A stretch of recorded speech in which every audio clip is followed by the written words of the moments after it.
अस्सलाम वालेकुम वरहमतुल्लाहि वबरकातुहू। अच्छा जी, क्या आपको मालूम है कि बिजली के बिल इतने ज़्यादा क्यों आ रहे हैं? क्या आपको मालूम है गैस के बिल इतने ज़्यादा क्यों आते हैं? क्या आपको मालूम है पेट्रोल डीज़ल इतना महंगा क्यों है? क्या आपको मालूम है कि महंगाई इस कदर रोज़ बरोज़ क्यों बढ़ती जा रही है? क्या आपको मालूम है लोग खुदकशियों की तरफ क्यों मजबूर होते जा रहे हैं? क्योंकि वो अपने बिल पे नहीं कर पा रहे, या अपने गैस के बिल पे नहीं कर पा रहे, या बच्चों को 2 वक्त की रोटी सही से नहीं खिला पा रहे।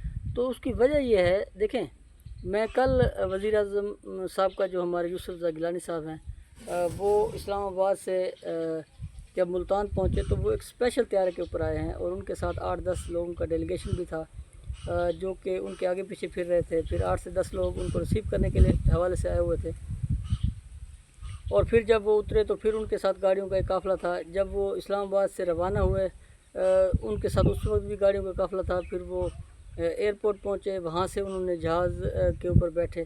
तो ये जो आप इतना प्रोटोकॉल के ऊपर ख़र्चा आ रहा है, ये जितना कुछ इस वक्त पाकिस्तान के ऊपर ये जो बर्डन पड़ रहा है, फिर इसी तरह से ही दीगर जो गवर्नर हजरात हैं या हमारे वज़ीर आला हैं, अगर वज़ीर आला साहिबा किसी भी सूबे के अंदर जाती हैं, या गवर्नर साहब किसी भी सूबे का विज़िट करने के लिए जाते हैं, किसी भी एरिया का, किसी ज़िले का, किसी तहसील का, किसी सैलाब मुतासर इलाके का अगर विज़िट करने के लिए जाते हैं, तो उनके साथ एक तो वो हेलीकॉप्टर के ऊपर जा रहे होते हैं, नीचे गाड़ियों का एक काफ़िला, लंबा काफ़िला, 18 से 20, 25, 30 गाड़ियों का, वो नीचे नीचे फॉलो कर रहा होता है कि जहाँ पे जाके वज़ीर आला साहब उतरेंगी, तो वहाँ से फिर 1 एकड़ या 2 एकड़ आगे जाके उनका जो फंक्शन होगा, वहाँ तक उन गाड़ियों के अंदर बैठ के फिर उनको ले जाया जाएगा।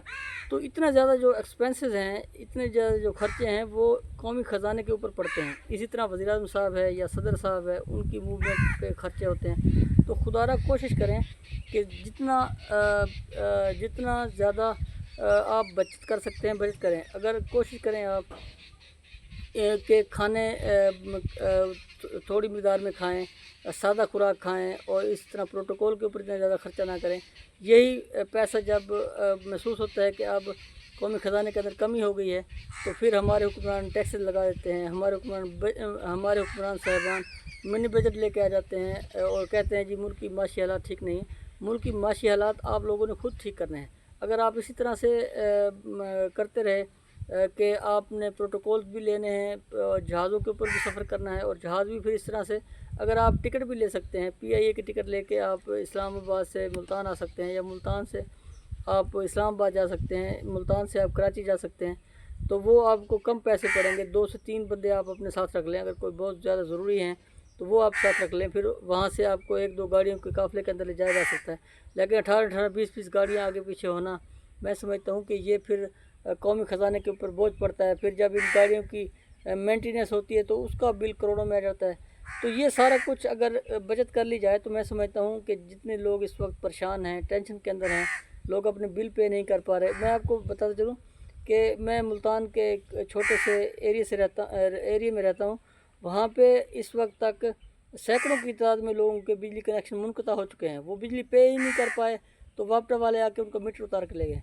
तो ये जो हालात हैं, ये जो इस वक्त बच्चे बिना लाइट के या बिना पंखे के, अगर वो इस वक्त स्टडी के अंदर उनको मुश्किलात हो रही है, या बीमारों को पंखे के बिना मुश्किलात हो रही है, या मज़दूर को, अगर मज़दूर मज़दूरी करके आता है पूरा दिन और वो शाम को पंखे के नीचे नहीं सो सकता, और उसे बताया जा चुका है कि आपका मीटर कट चुका है, क्योंकि आपकी दिहाड़ी तो 1000 रुपये है और आपका बिल 25,000 आया हुआ था, तो आपने क्यों नहीं भरा।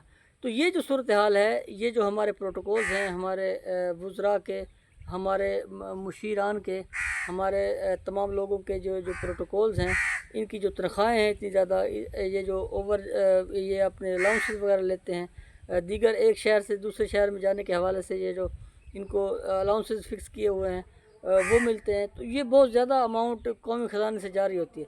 तो लिहाजा कोशिश करें, जब तक हमारे मुल्क के हालात ठीक नहीं होते, तो तमाम लोग, जितने भी साहिब इस्तात लोग हैं, ख़ासकर MNAs, MPs, वज़ीरान, मुशीरान, चेयरमैन सेनेट, चेयरमैन कौमी असम्बली, इसके अलावा सूबाई असम्बली के चेयरमैन हजरात, तमाम लोग, वज़ीरान, मुशीरान, सब लोग कोशिश करें कि ख़र्चे कम कर दें, एक्सपेंसेस कम कर दें, और कोशिश करें कि सैलरी बहुत थोड़ी लें, और हो सके तो ना भी लें, क्योंकि ये इतने लैंडलॉर्ड टाइप लोग हैं کہ یہ اپنا خرچہ خود افورڈ کر سکتے ہیں، تب جا کے قوم بنے گی، تب جا کے ہمارا ملک بہتری کی طرف جائے گا۔ اگر اسی طرح سے اللہ تعالیٰ میں خرچ کیا جاتا رہا، اگر اسی طرح سے سسٹم کو چلایا جاتا رہا، تو میں سمجھتا ہوں کہ ملک ترقی کی طرف نہیں جائے گا بلکہ مزید نیچے گرتا جائے گا۔ اب 3 سال ہو گئے ہیں ہماری حکومت کو، اور آپ حالات دیکھ لیں کہ اس وقت لوگ دن بدن پیچھے کی طرف جاتے جا رہے ہیں۔ شکریہ، جزاک اللہ۔